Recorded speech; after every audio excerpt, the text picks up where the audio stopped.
All right, what's up, everybody? Welcome to this week's episode of Bullets, Barbells, and Barbecue. Got me, as always, Brett. Chris is here, who's like the new staple to the show. Thank And we're gonna see how this first video goes. See if we look handsome enough to post it. I don't know how I'll look, but I'm sure you'll be fine. We got our new setup here. I'm back in the corner. I don't know. I can't see my face in this camera, so I don't know if I look good or not. That's fine. Probably slouching. Nobody probably wants to see it anyway. So Look like Slimer from Ghostbusters back here.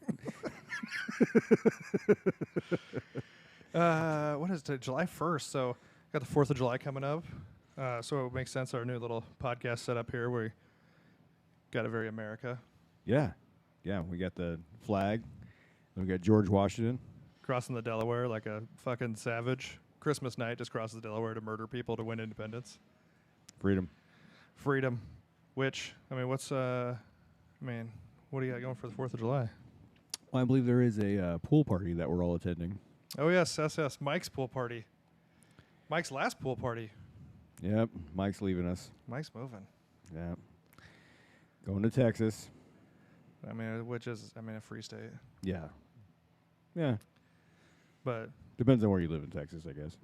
yeah, and there's no entertaining news stories now because, they found that submarine. So the internet's still been on fire, though. Did they find it? Well, they didn't find all of it. Yeah, did they find, or do they already know where it was at? They probably are. The Navy, just like that plane that went down, what was that, Malaysia flight that went down over the China Sea? And they're like, oh, we have no idea where it went. I guarantee you the United States is like, oh, we know where that thing went, but we're not going to tell you guys that we got something that watches that part of the ocean. Well, yeah, you can tell as soon as it drops off radar, they know well, it dropped off radar here, so we have a ballpark idea where it's at. And they're like, oh, we have no idea what happened to it. Oh, somebody knows what happened to that plane. Yeah, I don't think there's anything that goes on that someone is not tracking it. Yes. Some kind of radar or sonar system is not fully tracking what's happening. Yes, I 100% believe that. But that's all right, though, I suppose. I don't know. I don't have anything that anybody cares to track, so. Yeah, unless you're out in the backyard chilling, no clothes on. There's some dude sitting in a satellite room. Hey, Oh, yeah. Brett's outside again. Yeah, like when I peed next to your house last night. Yeah. Amber's worried about the neighbors, and I was like, there's not enough Zoom in this place to see what's going on over here.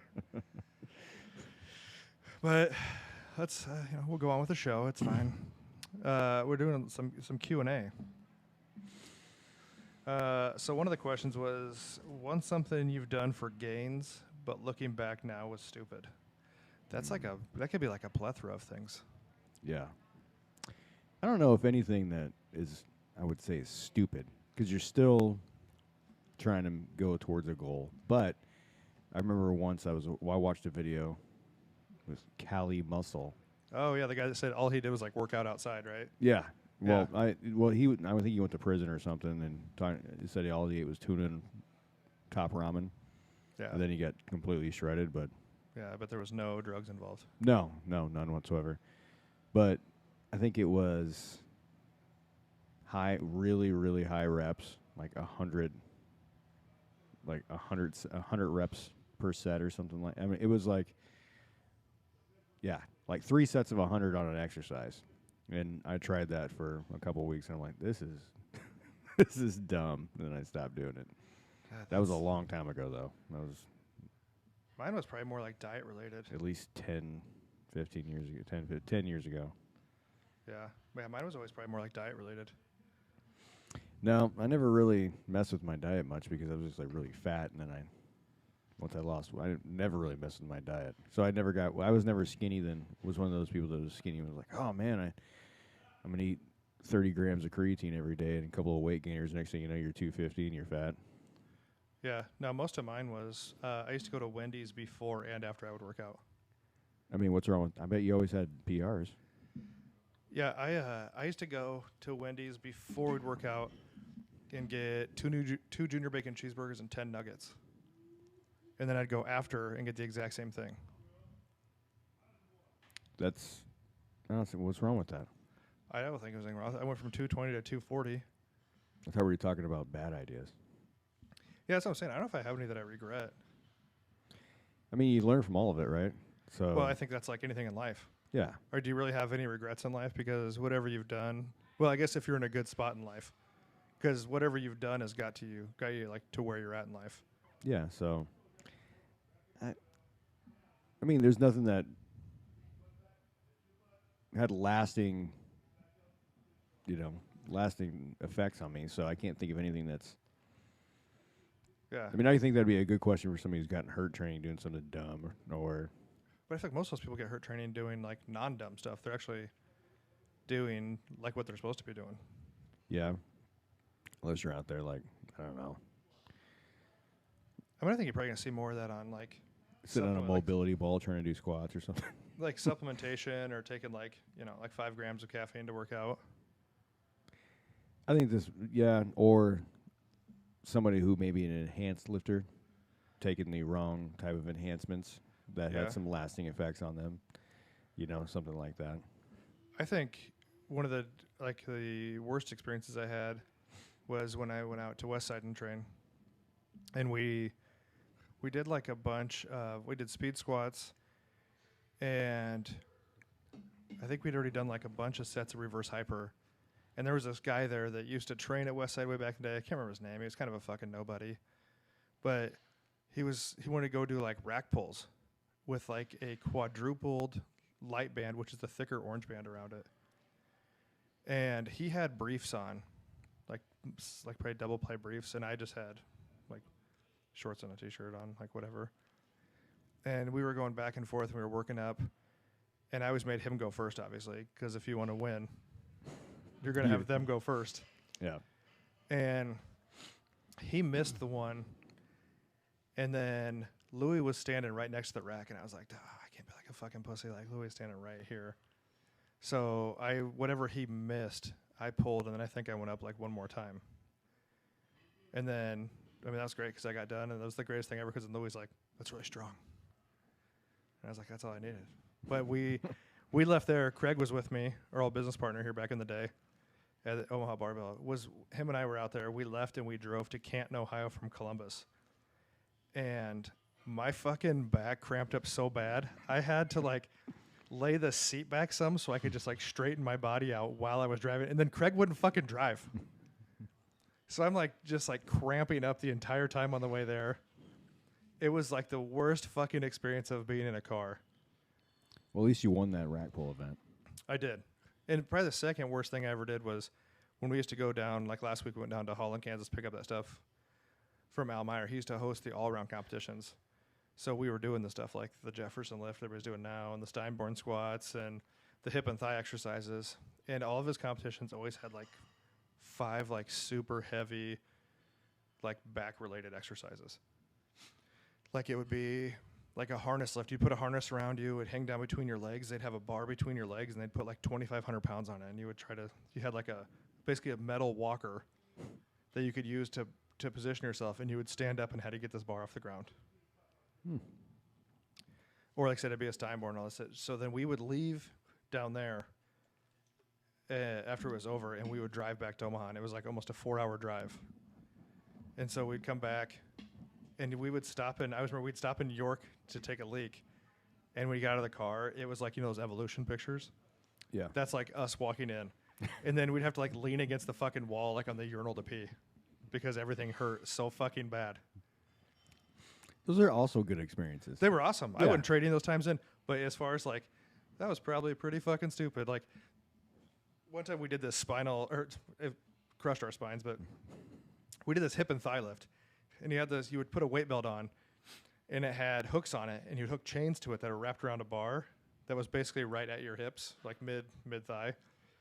And you would grab it with your hands, plus the hooks, and all you had to do was stand up and get it off of the platforms that they were on.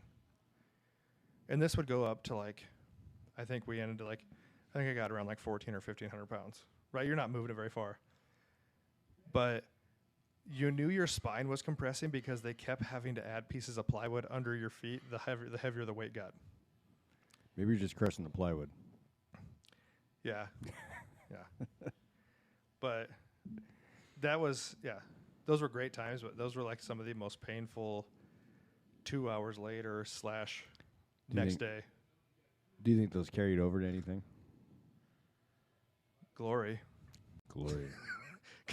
That's about it, because then you can still talk about it. Like, oh, I did that shit like forever ago. It's not cool anymore because I did it a long time ago. Yeah, I mean, like the Jefferson lift's like really big right now and good for whatever. But I mean, I did that shit like 18 years ago. Fucking trendsetter, really. Yeah. But yeah, that's probably the worst thing I did. Yeah, on my body. Was that? I don't have any stories like that. I think mainly that. I mean, the worst thing you did on your body was being like super grossly fat. Yeah, that was about it. Which, I mean, it's pretty terrible. It did have a lasting effect on me. But I've tried to, slow that down as much as possible here as I get older. So. Yeah, you're way less gross shape now. Yes. Don't look as much like Slimer. I mean, if I would definitely be back here just filling this thing out like Jabba the Hutt. You'd have to have Mike chained up fetching his drinks, Yeah, I mean, he's good for that anyway. Yeah. I mean, he's moving to Texas. He's going to make somebody a good bitch down there someday. That's probably true. Yeah. Some colony's going to be really lucky to get him. But yeah, overall, like you said, any of my training stuff, or I did to get stronger, gain weight, whatever, I don't regret any of that. I mean, in life in general, I don't think you should really have any real regrets, because if you're in a good place, everything you did got you there and taught you something. Yeah. It's when you're a shitty person and you don't ever learn from what you do and you keep doing the same thing over, you probably have regrets. Yeah, and that's also doing the same thing over, expecting a different result. Yeah. The definition of insanity. Yes. So. Yeah. And I mean, that stuff all catches up with you, but yeah, overall. And I've never had any serious injuries. I've partially tore a pec. I've had some hip issues, but I have a scoliosis, so that's probably most of that. Well, injuries and nagging problems are probably, everybody's going to have something that's bothering them if you're lifting all the time. I'm sure, how's your shoulder feel on a day-to-day basis? My left one's kind of a wreck sometimes, but. So, you wouldn't say it's injured though, right? But it's just the way it is. And plus, my insurance is awful, so I'm not going to the doctor for anything. Yeah, my right shoulder hurts too. So. Yeah, that's usually my left, but I think I sleep on it more than I do anything else. I also have that on my right shoulder. I sleep on. I'll wake up in the middle of the night and it's like. Ugh. Yeah, I don't. Yeah, just like a dead piece of meat hanging there. Yeah. And sometimes I feel like it's never going to wake back up again. And you roll over like, oh, this might be it. This is it. Fucking cut it off. It's turning black.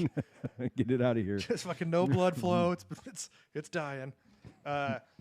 Yeah, I don't have any regrets on that. I mean, I have more regrets of not going to the bathroom faster. I mean, those are also good stories. They have led to great stories, but at that time, you really question how it's going to turn out. Man, it's a good thing I got this knife on me so I can cut my underwear off. That was if you don't make it to the bathroom in time, there's at least a 2 to 3 minute time where you're sitting there pondering what you're going to do. It's like Mike Tyson. Everybody wants to fight until they get punched in the face. Your day is fine until you shit your pants, and then you're like, I have never planned for this. Because even if you have spare underwear, you have to get to it. You're clinch walking the whole time. Yeah. Yeah, but you can just, free ball it all the way out to your spare underwear, as long as you didn't compromise your outer layer. Yes. If you compromise the outer layer, then you're in trouble. Yeah, those are more regrets I have than anything. Not pooping faster. Yeah. But, what do you do? Nothing, I guess. Yeah. It's not like you're going to start to eat better. Yeah, true that. That's a good point. Yeah. Anyway, on to the next one with the eating. What's the somebody asked what we think is the best barbecue sauce out there? What's your thought? I'm gonna have to say I don't really test a whole lot. I haven't really messed with. I can't think of one that's a go-to for me that I'm like, oh, I have to have this one. I obviously like Malcolm's stuff, How to Barbecue Right. So his barbecue sauce is one that I buy all the time. The barbecue sauce. Yes. But doesn't he make a hot one too? Yes. I haven't had his hot one though. Hot, regular, and then there's the vinegar sauce, which you mix with a little bit of the hot or the regular, and it's pretty decent. Oh, you use it on ribs or what? Or a pork butt, a little bit in the pork butt with the barbecue sauce, whatever after you pull your pork butt, you put barbecue sauce in it. If you don't, I usually put a little bit of that vinegar sauce in there and use like a little tang, you know. And then on ribs, when I wrap my ribs, I use that vinegar sauce. Okay. Yeah. I mean, there's like I said, there's a lot of good out there. I like Cosmos, is it honey jalapeno sauce? See, I feel like I'm behind on the barbecue sauce because I've never had any of Cosmo stuff. I feel like there's a lot of them out there that I'd like to try, like that one. Yeah, his honey jalapeno's good. His rib glaze is really good. When we do smoked cream cheese, I use his rib glaze on the cream cheese. Yeah. That's And good if you've stuff. never smoked cream cheese, people should try it because it's pretty fucking delicious. And it keeps its shape. I know you would think it would just melt into nothing, but it's Yeah, no, it it's almost stays. like a Velveeta, just like a cheese product. It's just weird. just solid. Just Yeah. there'll be a couple I cracks do. in It's it. it's you know. simple. I think it's like 180 for like 2 hours. I take a piece of foil, fold the edges up on it, season the crap out of it. I use like Meat Church's honey hog on it. Season all the sides of it really good. Just make a little cream cheese boat, throw it on there. Yep, throw it on there for like 2 hours, like 180 or maybe 200. You can double check those. And then I take it off. I put a little of Cosmo's rib glaze on there. It's like a jalapeno rib glaze with some like candied jalapenos or pickled jalapenos. Mm. Then just eat it with the Ritz. Oh yeah, I know. I've been there. Yeah. Speaking of, what are you bringing to Mike's party? I don't know yet. Maybe we should put this episode out before the 4th so people can get some recipes. Hmm. I did pig shots last year, and if people have never made pig shots, those are delicious as well. You've talked about those before. Yeah. I don't know what I'm gonna. I thought about bringing dessert. Might bring some brownies. Yeah. The old some smoked standby. brownies. No. Oh yeah. Malcolm does those. What's it, those? Doesn't he put bacon on them? I'm pretty Malcolm, sure- I assume there's bacon on like everything that he does. Oh man, what is it? I think he does do brownies where he puts them on the Traeger. Man, I'll have to check it out now. Let's Yeah. see. I saw a recipe the other day for, what were they? Chicken bombs? You take a jalapeno and you core it. Or no, you just cut the stem off of it. And then you cut a slit in the side and you try and pull all the veins and the seeds out. Fill it with cream cheese. And then I think you stick a piece of chicken inside of it. Like you cut like a little chicken tender to fit in there. Hmm. And then you wrap it in bacon. That sounds like a lot of prep time. Yeah. Well, it's not any more prep time really than Texas Twinkies or whatever you want to call them. You know, with the jalapeno cut in half with the sausage, cream cheese. Yeah. Why can't I think what that's called all of a sudden? Texas Twinkies, but whatever else they call them. Poppers. There you go. The jalapeno popper. Ish. Isn't the popper fried though? I think it is fried. It's got a little bit of Same idea though. yeah. Yeah, cream cheese, usually sausage, some shredded cheese, seasonings, and some jalapenos. I think I will make a dessert now that we're talking about this. I think Derek's bringing smoked deviled eggs, which if you've never made smoked deviled eggs, those are also delicious. I think the real trick is to cut them in half. So you hard boil them. If anybody's out there, you hard boil them, and then I always cut them in half and put them on the smoker. And I use I have a jalapeno holder for the smoker, holds jalapenos vertically, and I use Nice. that to hold the eggs. It's But a good idea. If you don't have that, you can probably use like a cooling rack. I have a bunch of cooling racks. And then just cut the jalapenos long, or cut the eggs long way, and you can lay them on there, and then you get smoke all through the whole thing. I can make some smoked queso, but I got cold smoked cheese and let it sit in the fridge for a couple days then. Yeah, I don't know, queso dip. I think the best, if you're going to bring cheese, it's probably the cream cheese one. Because Yeah. I think it holds up better and you don't have to like mess with it anymore. You I know, can do some- queso dip, you always got to be stirring it, hanging out with it. Yeah, I can do some bacon wrapped ribs.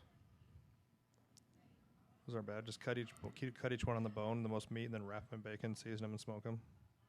What about those? Well, you can't make those for this party, but those, were those dino ribs?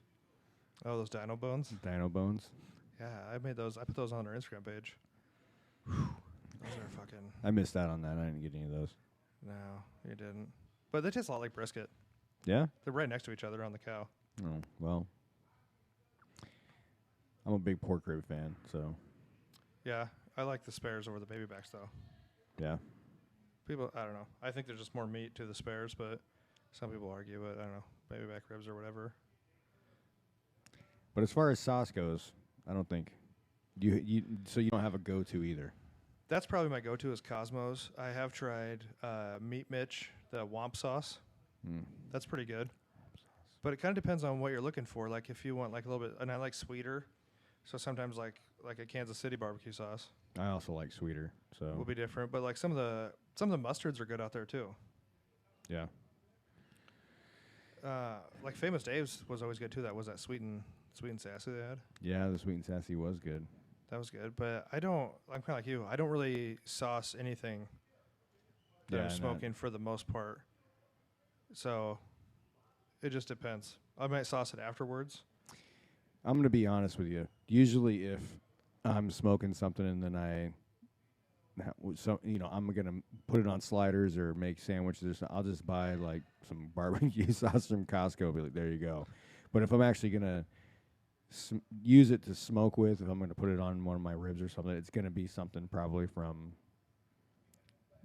How to Barbecue Right or Cosmos or something like that. I'm probably not going to use just like generic Costco sauce or whatever you get when I'm smoking something. But for afterwards, for you put it on your sandwich or stuff, it's probably just going to be that kind of stuff most of the time.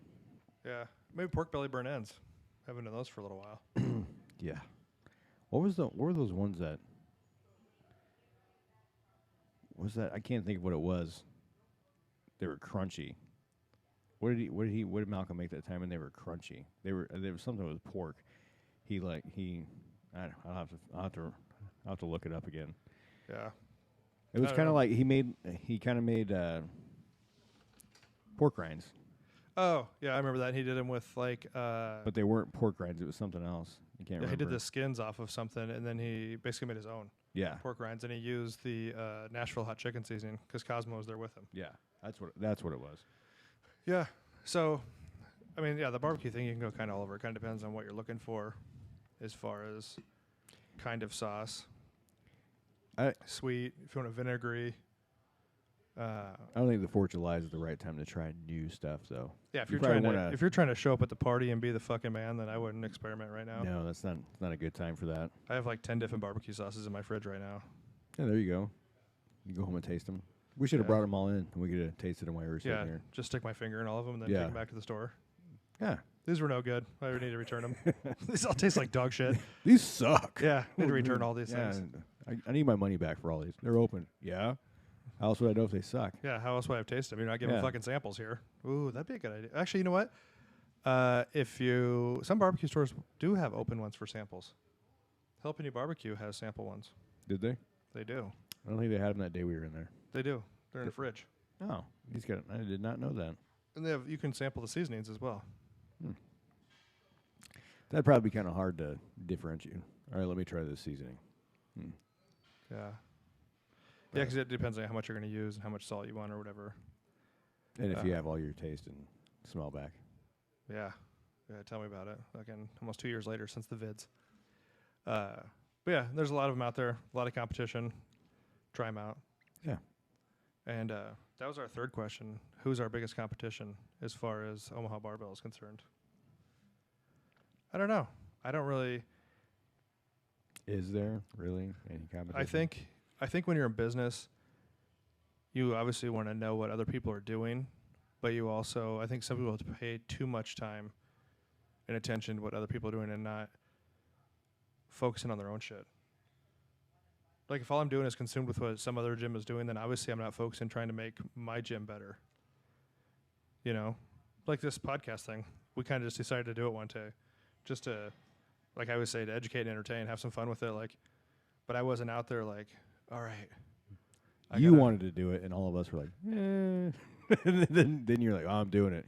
Next thing you know, the mics show up and the headset show up. Like, oh, we're really doing this, huh? You're like, yeah, we're doing this. And now you know made what's funny? A decision. Now you know what's funny with Mike leaving? I got people asking if they can co-host now. Yeah. You know, it's really turning into something with the dozens out there. Have to have tryouts. But yeah, I think if you're focusing on what everybody else is doing, you're just letting your business go by the wayside. No matter if it's the gym or any business, you need to constantly figure out ways to, because especially now with society, it's so much. What have you done for me lately? It's everything's moving at such a faster pace. If you can't keep up with what's going on, you're never going to win. But I'm also don't spend yourself into a hole trying to win. You know, you can provide good service, and you know, a lot of times in bigger cities, there's plenty of people to go around. Enough room for everybody. There's a lot of room for everybody. But so I think I don't know who my biggest competition would be. There's other gyms that are similar to ours, but you know, which you know, this episode is always sponsored by Omaha Barbell, the real Midwest mecca. But you know, if you're providing something that makes you so unique, that's why I always put out there: imitated but never duplicated. You know what I mean? Because anybody can take a space and fill it up with gym equipment, but that doesn't make it. It doesn't make it Omaha Barbell. It doesn't make it a Gold's Gym. It doesn't. You know what I mean? It doesn't. It doesn't give it the culture and the place that people want to come train. Yeah, culture and environment is huge, and it depends on what you're looking for. And I always tell people all the time, we're not for everybody. You know, I don't hold them against like, oh, I'm going to go to some other gym, even if I think that gym is stupid. That's their choice, you know. And a lot of times people come back. I think a lot of people have multiple gym memberships too. There's plenty of people like that. So that's the thing too, is when people talk shit about other places or they go online and talk shit about places, it doesn't do you any good, because those people might come back to your gym, or they were going to, but then they see you talk shit about a gym that they started going to, and they're like, well, fuck that guy. Like, he's just going to like talk shit because I go to another gym. You know, it doesn't do you any good to waste your breath shitting all over somebody. Now, you're sitting down conversating with your family and your close friends, and you're just like, yeah, I fucking hate that place. That's a little bit different. You know, you're talking. Well, then actually put it on social media and saying, I mean, that's a big part of the problem too. Is a lot of people put everything on social media, and it's like, that's there forever now. You know, they can always come back to that, and someone can see something you said 5 years ago about whoever. And there's always gonna be haters, and I always laugh because I always tell Amber, whenever I see somebody talk shit about us online, I just want to comment. I just want to comment back to that song. It looks like we made it. You know what I mean? Because I don't know. Especially, like, I'm not going to talk shit about somebody that I'm not even in the fucking wheelhouse with. Yes. You know, like, I'm not saying I wouldn't. Actually, I have said I'm not trying to be like a Genesis or a 24-Hour Fitness. But I'm also not trying to compete with them.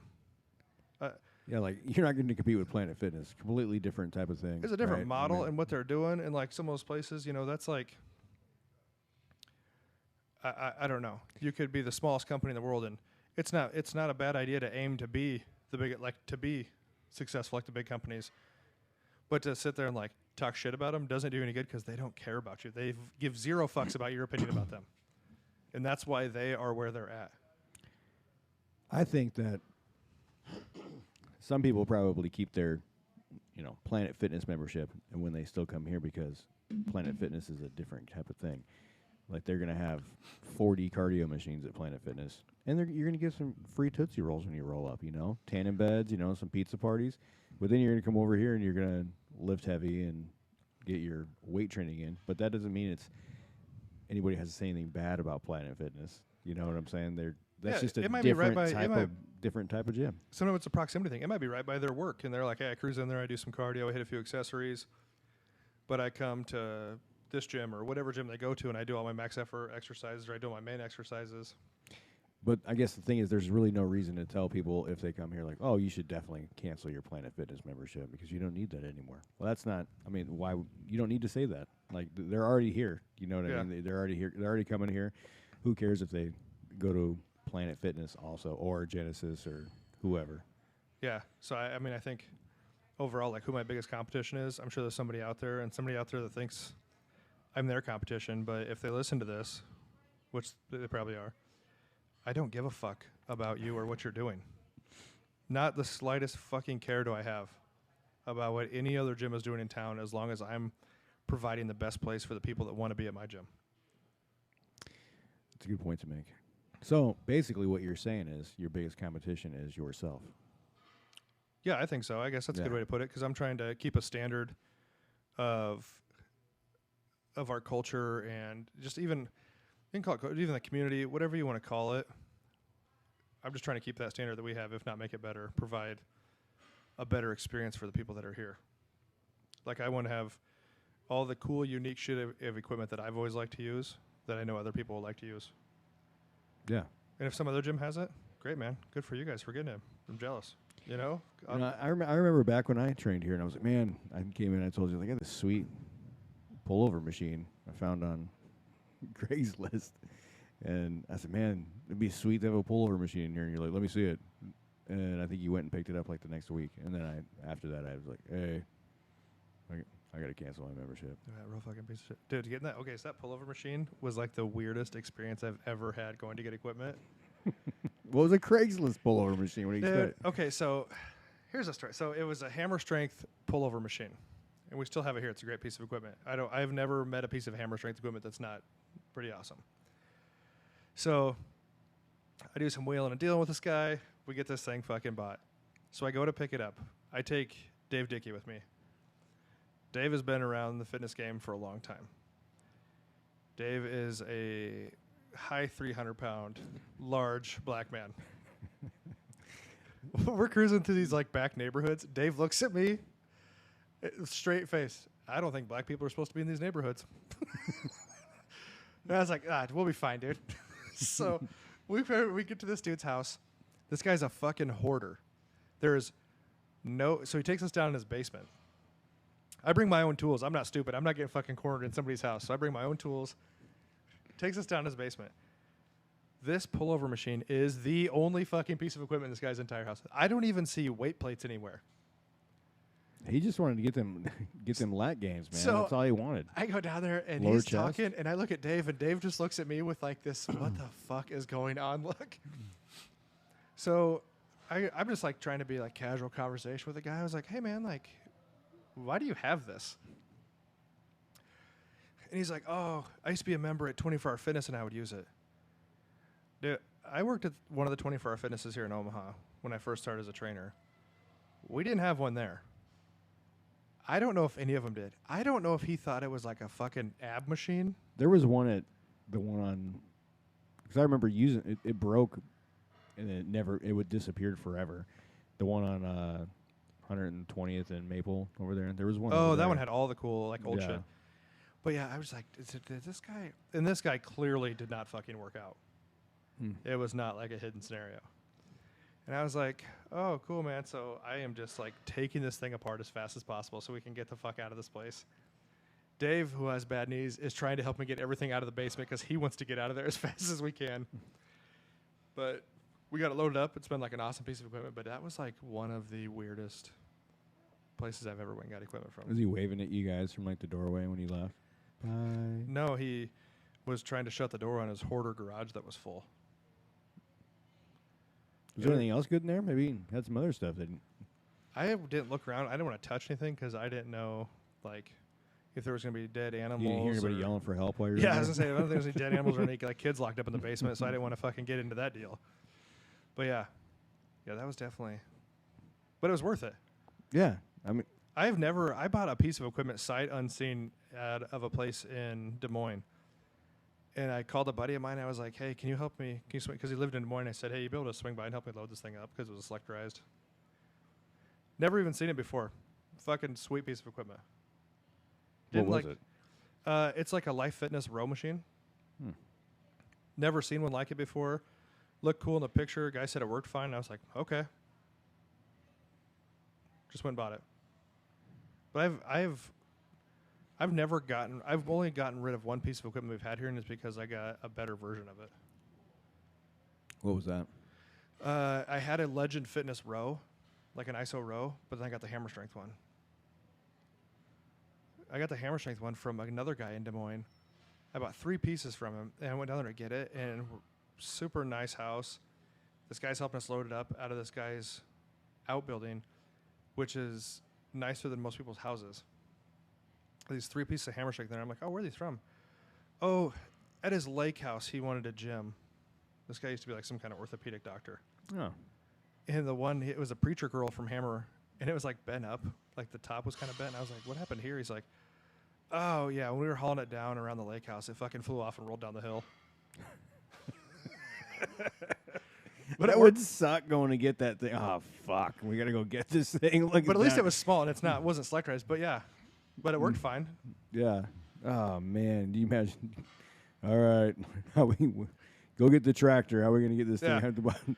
Actually, dude, you know what the biggest competition I have are fucking stupid people on Facebook Marketplace No. that post stuff and they'll be like, hey, I have this basically whatever X piece of equipment that's like a piece of like commercial equipment.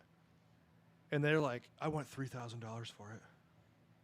And I was like, I'll give you like $500 for that. No, it's this. I'm like, dude, people, if you're listening to this and you sell something on Facebook Marketplace that is a commercial piece of equipment, your scope of people who can buy this piece of equipment is very fucking small. You're not selling it to the millions of people on Facebook because most people can't. I bought a line leg curl from a guy at his house. I went and picked it up. He bought it and didn't fucking measure or anything and couldn't fit it in his basement. Yeah, man, I got it. Couldn't fit it down the stairs. You didn't fucking think to measure that first? I don't think people realize how big some of this equipment is when they're like, oh, yeah, I'm going to start a home gym. I'm going to get some equipment. And then you put a squat rack in your home gym, and then you put something else in there. Then you're like, oh, I want to buy one of these. And you're like, oh, well, now I have no room in here. It's not – that stuff takes up a lot of room. And then they're like, oh, yeah, I get it. That when it was brand new and a commercial gym bought it, it cost $10,000. But some dude working out in his garage isn't going to pay you $10,000 for it now because there's not very many gyms that are looking to buy. No, and you're going to sell to a commercial gym who they know they have you because no one else is going to buy it from you. Yeah, isn't there somebody that you've been it's been going on for like a year or something? Oh, yeah. You always message a cable crossover.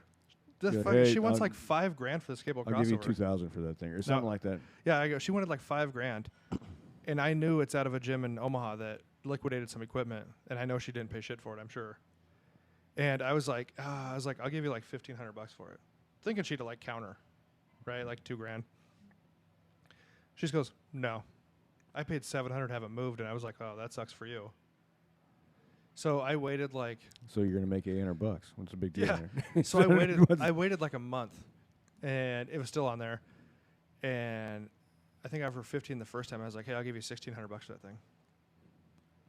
No, I can't do that. It's worth way more than that. And then I was kind of annoyed, and I was like, you think it's worth more than that? I go, that's like a 30-year-old cable crossover out of another gym that you bought when they liquidated equipment. I know exactly where you got it from and how much it's worth. And then they just never replied to me again. Is it still on there? It wasn't last time I looked. But come on, like, don't be fucking stupid. Like, I'm not going to try to, like, try and sell a car and then, like, fuck with, like, a car dealership and be like, you don't know what this is worth. This is a 30-year-old Datsun. It's clean. I've had it in my garage. Here are words to live by if you like to lowball people or if you think you want to sell things. My grandma taught me when I was young because I was always like looking through. Remember the old like Beckett's? You could look through to like see what your baseball cards were worth. Yes. And my grandma always said, I don't know why you're looking at that because nothing's worth anything until somebody buys it from you. And those are fucking words to live by. Because you can think whatever you have is worth a lot of money, but it's not. Wasn't there like a big thing with that going on with like cryptocurrency? Like, oh man, I got $8 million in Shiba coin. Yeah, but who's gonna buy $8 million in Shiba coin from you? And cryptocurrency was made to fucking buy kids and drugs on the black market. Are you gonna be able to get cash for $8 million? I mean, maybe I'm wrong about this, but I'm just thinking about it. Like, I don't know. I have $8 million of cryptocurrency. Okay, but is that real money? And will somebody give you real money for that? And I don't know all the ins and outs of crypto. Obviously, it's kind of I think it's more of a techie thing than it is for most people. But I just laugh because people are like, oh, dude, crypto's this and this. People obviously made some money on it, but I think they made money because it was a fad buy. A lot of people bought it because they were like, oh, shit, this is worth some money. But, then so who was that? There was an NFL player that took part of his contract in crypto and like it fucking just like plummeted and he lost all that money. Yes. But whenever you, like a client of mine was like talking about cryptocurrency and how great it is. And I said, okay, but if you cash it out, what do you get? That's my question. He goes, what do you mean? Like what? I go, if I fucking, because you use Coinbase, you can buy, sell on Coinbase as an app. Can't you buy it on Venmo too or something like that? I don't know. Oh, maybe. That's. But I told him, I said, okay, so if I fucking buy a bunch of crypto and then it goes up and I sell the crypto and I want to cash out, like if I go on Charles Schwab or TD Ameritrade, whatever it is now, Charles Schwab, and I buy a bunch of stocks and the stock shoots up. I sell the stock and I want to cash out. What happens? That money leaves my Ameritrade or Schwab account, goes to my bank account as U.S. dollars. Yeah, right? That's my question about. So, but that's if how I have $4 million in Bitcoin or Shiba coin or whatever. however many there are. There's now. all kinds. Yeah, there's like Ethereum. There's all kinds. And of then if I cash that out, who gives me the money? Like who gives so me they the loosely cash? they loosely work the same as like Schwab does, because someone else buys it or whatever. You know what I mean? Yeah. So they sell it, but what I was telling him is, it's not the dominant currency, because when you sell it and you cash out, what do they put in your bank? Dollars. As long as it's still based on the fucking US dollar, it doesn't matter. Until every country would convert to crypto current currency, which I know there's all this shit, people trying to go against the US dollar, this whole China and Iran, whoever all these people are, India, whatever, man. The US dollar has made the world go around for a lot of time. Whatever's going to happen, whatever. But until every country goes to crypto, and that you can't actually withdraw money, which means you have no control. You only have digital currency. Now think about that before you get all hyped up. And I'm not some fucking conspiracy theorist on this. But you just have digital. You can never physically touch your money. Right? And there's something to be said about being able to physically hold and touch your money. That's why I think NFTs are stupid. NFTs, I heard about this a couple years ago from my sister, and she was telling me about it. And then I'm like, this is the dumbest thing I've ever. I can't even believe this is a thing. Oh yeah, it's like a. What was? How did she explain it to me? It's like a basically like, let's say there's a. Initially, it was explained to me like this. I could be wrong about this because I don't know a lot about it. Yeah. But it was like somebody's dunking a basketball, and somebody took a picture of it. Now they have that image. And they market They're the only person that has it, yeah. Has that one image, and then you can sell that for. I mean, those things have been selling for thousands upon thousands of dollars. But then, at what point do you feel stupid? Immediately. I mean, because I don't. Why do I need this? I don't understand. It's like, you don't physically own anything. Yes, it's a digital copy of a photo somebody took or something, right? I mean, I just don't. Yeah, it's like this past week, like Barrett Firearms, who obviously makes the Barrett 50 BMG sniper rifle. Some company partnered with them and launched an NFT. Well, they had some ad on their Instagram said we're going digital. So I look at it, it's an NFT, and I'm like, why? Just buy a real Barrett. Why do I want a digital Barrett?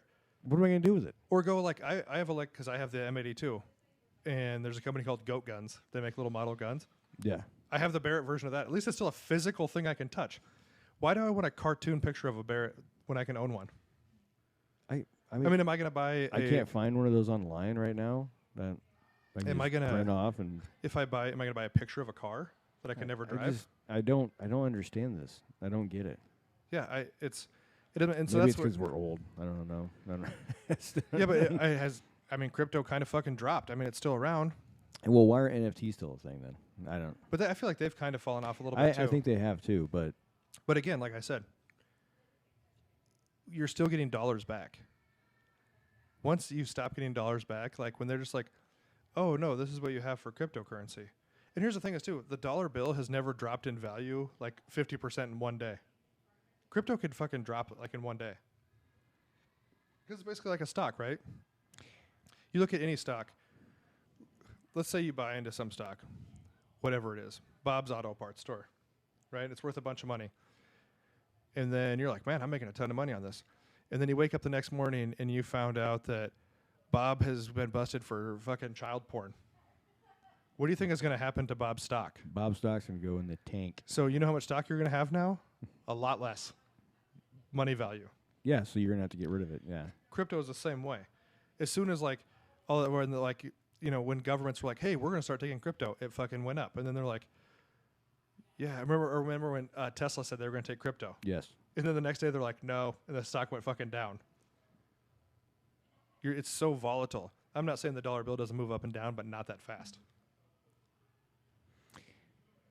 So I think that's why a lot of people think that politicians shouldn't be allowed to play the stock market, because they obviously have some types of inside information. Like if you know that...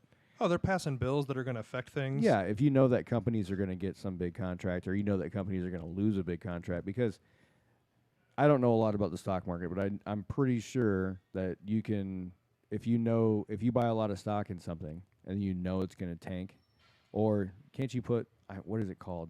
I used to know what it was called. You can put stops on stuff for sales, so it hits a certain number, you sell it. And yeah, I thought there was something you could put on something saying that I know this stock's going to go in the tank. And they short them and do stuff like that. Yeah, that's what it. But that's crazy to me that you could if you can affect the stocks that much by what you do for a living, you should be allowed to. Well, go back to crypto. You're not going to tell me, and I know the Trade Commission follows all this stuff, and maybe they were monitoring, but you can't tell me that Elon Musk didn't buy a bunch of fucking crypto and then say Tesla's going to accept crypto, and then the price of crypto fucking shot up. And then he sold it all. And then he sold it all. Never mind. And then he goes, never mind, we're not going to take it, and it fucking tanked. Yeah. I mean, look at Warren Buffett. He can make like one statement and swing the whole market. Mm-hmm. But now I know they follow those guys. They watch all those big players like that to see they're not. But, I mean, the stock market's pretty scammy. But I agree, politicians, people like that who have inside on things of what's going to happen, you shouldn't be able to buy stock in those things. No. You should not. It's not. And I don't think the stock market I just don't see it doing the wealth like it used to, like your Warren Buffett's, because it's so easily traded now. But as I said, I don't work a lot of stock. You don't either. There's probably people that make a lot of money on it. But I think you have to day trade, and you have to have a lot of money in there to day trade. I have a friend that day trades. Yeah, but can't you? So if you day trade, you could make $20,000 a day, or you can make $500, right? It just depends on how. I used to way back. I had a client. He would day trade, and his goal was $500 a day, and then he would get out. It could be in the first 10 minutes of the market. Pretty substantial. It could be, but yeah, if you pull that off 5 days a week, I mean that's like $10,000 a month. Yeah, that's pretty good. But I think the day trade you have to have like a minimum out in the market, like something like 30 or 40 grand. Yeah, I'm pretty sure if you have a TD Ameritrade account, you cannot, like just a standard one, you cannot day trade. No, my friend got caught day trading, where they said he was day trading. Yeah. So he got fucking like booted from trading for it's like 10 days or a month or something like that. He couldn't trade. But maybe you can't use an app to do it, but I thought there was a way that you could actually do it. Because there's plenty of YouTube channels out there, dudes like, all right, check this out. You'll see them. They'll be watching the trends. It's so many transactions. You can't make more than so many transactions, or they consider it a day trade. Yes. So many buys and sells. Now you could get into like a couple. Like if it's 7, as long as you stay below that 7 trades, then you're fine. Yeah, because I've seen some crazy ones on YouTube before where guys are, and you got to be brave to do this, obviously, or have some expendable income, and they're watching the graph, and they'll see this stock, and it has a steady baseline, then it dips, just all within minutes. It starts dipping, then it hits a low, and then it hits a peak, then it bases out on its low, then it starts coming back up, and they're like, oh, now I'm going to buy it, and they buy it at that when it starts rising, and then it gets back above that baseline where they started watching it, and then it's all right, now I'm making money. When do I get out of it? Yeah, the greed part sets in. Yeah, but when you're buying smaller stocks like that, say you got 30 grand in there, and you're buying a stock that's, let's say $1 a share. You're by, all right, I'm going to go 30,000 shares.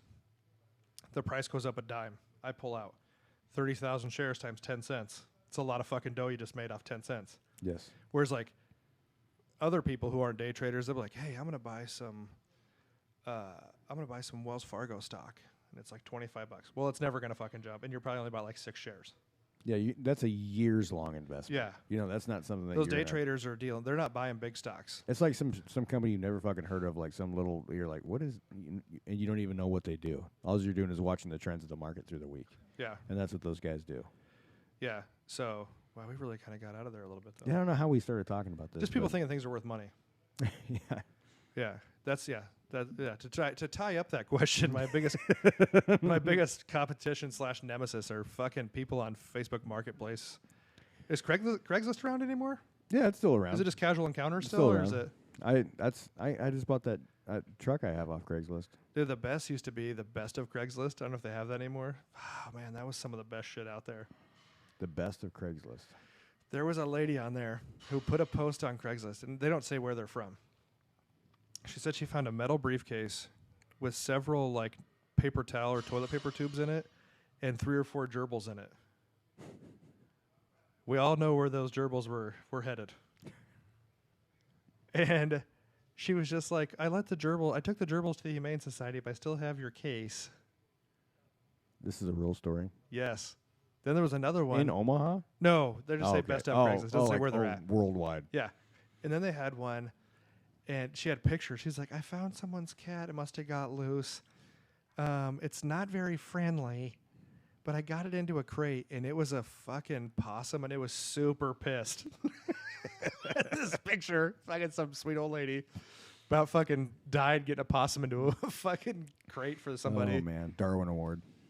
So, but yeah, I think that was our questions. But other than that, though, we got 4th of July, Freedom Day coming up. Yep, America's birthday's coming up. So make sure you celebrate properly. Yes. You know. Don't blow any fingers off. Yeah. Make some good barbecue. And if you make some good barbecue, share it with us. Tag us in it on our Instagram.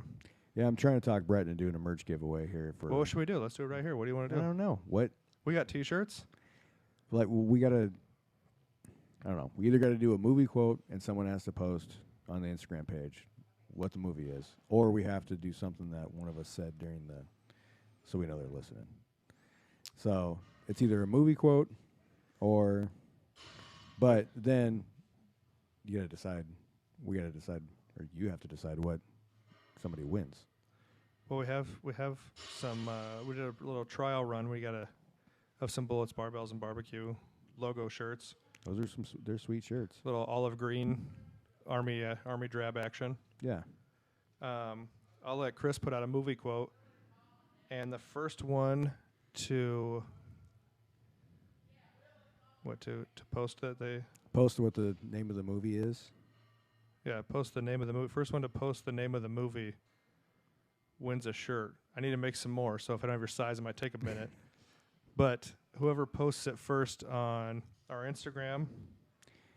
Hey, Like we'll do two. You know what? Because we're going to try. Put me on the spot here, but I got to come up with a movie quote now. I think I got one though. Okay, so here's what I do. The first one to do it on Instagram, shares it on Instagram, or puts it on our post, gets a shirt, and we're gonna. I'm 90% sure we're going to put up our first YouTube video this week.